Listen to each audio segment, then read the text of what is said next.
نحمده ونصلي على رسوله الكريم اما بعد سورة الانعام پارا نمبر 8 رکو نمبر 19 آیت نمبر 151 خلاصه در رکو پس داغین لفظی ترجمه مشرکین د خپل ځان نه بعض شیزونه جایز کوي بعض ناجایز کوي بعض حرامي بعض حلالي راشي ځان پوهه کوي چې کوم شیزونه الله حرام کړي دي او کوم الله حلال کړي دي د کوم شیزونو د کولو حکم ورکړی دی او د کوم شیزونو نه د منع کولو حکم کړی دی.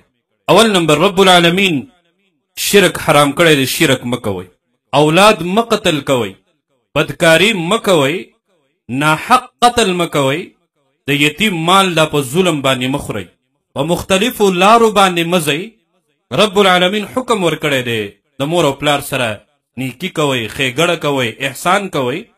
رازق هغه الله دی. د یتیم سره ښه سلوک کوئ. په ناب تول کې کمې مکوئ بلکې ناب تول پوره کوئ. کلم چې خبره کوئ حق خبره کوئ، د انصاف والا خبره کوئ. چا سره چې وعده کوئ وعده پوره کوئ. تقوا اختیار کوئ، په خپل رب باندې ایمان لرئ، نصیحت قبلوئ، په نیغه لار باندې ځئ چې هغه کومه لار د قرآن ده، د الله او د الله د رسول او د قرآن تابعداري کوئ. اعوذ بالله من الشیطان الرجیم بسم الله الرحمن الرحیم قل تورته وای حبیب صلی الله علیه وسلم تعالوا راشی اتلو جزاء الولم د پاره د اجر او د ثواب او د پاره د تعلیم تاسو ته ما هغه څه حرم ربکم چې حرام کړی دی رب ستاسو علیکم پتاسو باندې. څه شیزونه دي؟ الله تشرکو مشرک کوي تاسو به د هغه الله سره شیئا هیڅ شی. په مشرک باندې جنت حرام دی، همیشه د پاره به جهنم او دوزخ کې پروت. وبالوالدین او احسان کوي د مور او پلار سره احسانا احسان نیکی ښېګړه. ولا تقتلوا او موجنی اولادکم بچی خپل من املاق د وجې د لوږې نحن منګه نرزقکم رزق درکو تاسو ته و ایاهم او دوی ته. ستاسو په رزق کې به د هغې د وجې نه کوم کمی نه راځي. مفسرین لیکي د قتل 3 قسمونه دي. یو هغه لکه څنګه چې د اسلام نه مخکې به مشرکینو خپل بچي قتل کول، او دویم عزل کول، منصوبه بندي کول لکه څنګه د اسلام نه مخکې وه او اوس هم مسلمانان څه په دې کې مبتلا دي. او دریم قسم قتل حکمی د خپل بچو ته دینی تعلیم نه ورکول. ولا تقربوا الفواحش او منځدې کېږئ بدکارونو ته، بېحیایۍ ته، زنا ته، لیواتت ته، ما هغه ظهره چې ښکاروي منها د دینه وما او هغه بطنه چې پټ وي. ولا تقتلوا النفس التي او موجنی تن هغی لرا، نفس هغی لرا، کس هغی لرا حرم الله چې حرام کړی دی الله قتل د هغه وجنه د هغه الا بالحق مگر په حق سره. او غدري صورتونه دي کله چې مسلمان مرتد شي، کله چې یو شادي شده بدکاری او زنا وکړي هغه ثابته شي په ګواهانو سره یا په اقرار سره، کله چې یو سړی قتل وکړي او بیا د دې حدود جاری کول او قصاص جاری کولو اختیار دا د ریاست سره دی. هر کس نا کس ته دا اختیار نه دی حاصل چې قانون په خپل لاس کې واخلي. ذالکم هم دا وصاکم پوخ حکم درکوي تاسو ته الله به په دې سره، دا د الله مضبوط پوخ حکم دی.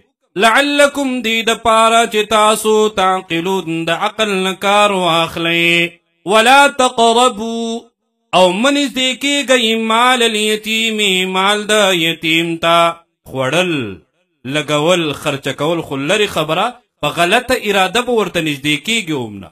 الا مگر بالتي په هغه طریقه هي احسنو چې هغه زیاته غوره وي چې په هغې کې دغه یتیم دپاره فایده وي. حتی تر دې یبلغه چې ورسیږي هغه اشده ځوانۍ خپلې ته، هوښیار شي، بالغ شي، عقلمند وي، بیا د هغه د عمل هغه ته حواله کړي. واوفوا الکیل او پوره کوئ پیمانه، والمیزان او تول بالقسط په انصاف سره. د شعیب علیه السلام په قوم کې دا ګناوه الله په عذاب راوست. نن هم دا ګناه عام شوی هم دا اکثر خلق تجار او کاروباري خلق په دې ګناه کې مبتلا دي. الله دې ورته هدایت نصیب. لا نکلف من تکلیف نور کو نفسا هیڅ یو کستا یو تنتا الا وسعها مگر مطابق د وس او طاقت د هغه. الله چې کوم حکم فرض کوي هغه د انسان په طاقت کې وی چې وی کی د کوم نه چې منکې دا غینه منکې دی شي. واذا قلتم او کله چې خبرې کوي تاسو فعدلوا نو په انصاف سره کوي ولو کانا اگر کوي هغه ذا قربا رشتہ دار. یو طرف ته د رشتہ دار دی او بل طرف ته د دشمن دی نو دواړو منځ کې حق خبره وکا د انصاف والا خبره وکا. کستا د خپل په غلطه باندې ورته ووایه چې په غلط. وبعهد الله او وعده د الله اوفو پوره کړئ. الله سره چې تاسو کوم لوزونه کړي هغه پورواله کوي. کله چې انسان لا اله الا الله محمد رسول الله کلمه ویلا د الله سره لوز کو چې الله ستا حقوق او ستا د ټول مخلوق حقوق به ادا کو. ذالکم دا وصاکم پوق حکم در کوي تاسو ته الله به پدی سره لعلکم چې تاسو تذکرون نصیحت واخلی نصیحت قبول کړئ دا به درته فایده درکړي.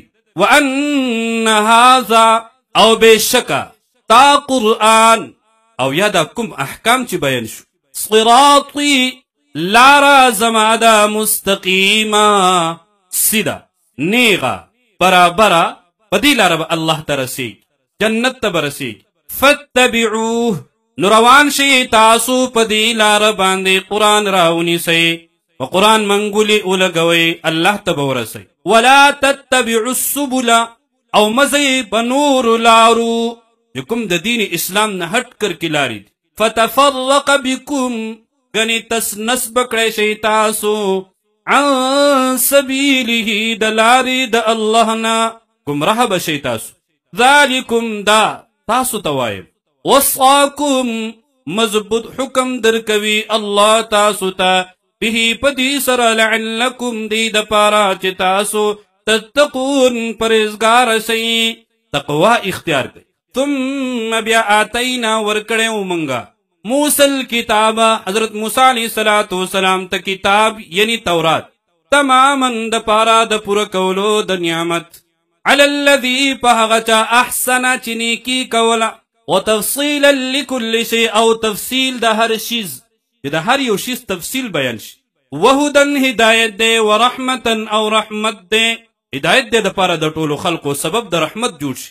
لعلهم دی د پارا چې دوی بلقاء ربهم په ملاقات د رب خپل باندې یؤمنون ایمان راوړي.